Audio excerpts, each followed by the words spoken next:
Le Love Conseil.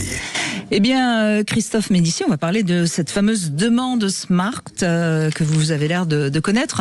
C'est vrai qu'on a souvent du mal à demander quelque chose à notre partenaire parce qu'on a peur qu'il nous dise non, en fait. Et c'est bien dommage parce que ce dernier ne peut pas toujours deviner ce qu'on désire. N'est-ce pas, mesdames? Je dis ça parce que c'est souvent les femmes qui osent pas demander par peur qu'on leur dise non. Alors, il y en a qui font des demandes et puis ils ont l'impression que le partenaire n'entend pas parce que la demande n'est pas très claire. Et puis parfois c'est formulé sous forme de critique ou alors c'est pas suffisamment explicite. Bref, donc la demande SMART, en fait c'est un acronyme dont les initiales signifient S comme spécifique, c'est-à-dire uniquement les faits.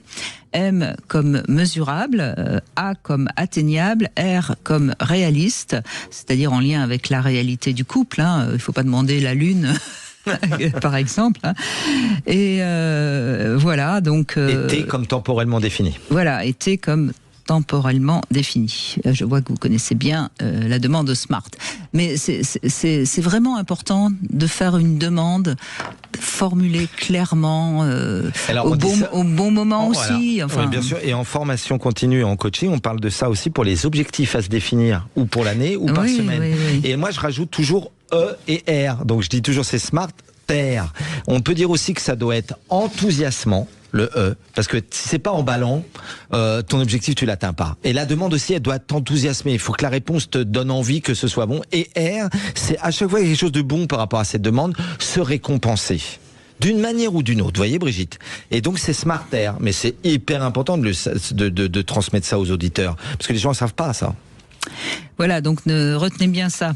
Et puis, c'est le moment de jouer avec Sud Radio et avec Lelo. Et vraiment, il est magnifique, ce petit vibromasseur. Enfin, en fait, on appelle ça un stimulateur. C'est tout nouveau, ça, non? C'est très designé. Il est beau, hein. Ah oui, il est beau. Et en plus, il est mauve, rose, violet. Ah ouais, très designé. Voilà, donc il s'appelle Sona 3 de la marque Lelo, avec 10 réglages de plaisir. Et il y a également une application Lelo, donc on peut jouer en couple à distance. Enfin bref, c'est vraiment le top du top. Et c'est l'un d'entre vous ou l'une d'entre vous qui va le gagner. C'est pas pour les hommes aussi, ça? Non, c'est pour les femmes. C'est pour votre partenaire. Ah voilà, on joue avec notre parternaire. Exactement. Et oui, enfin bon, après tout, vous pouvez vous titiller l'oreille si vous voulez. Je vois pas pourquoi. Après tout, faites ce que vous voulez, ou le bout du nez, ou le bout du gland. Enfin.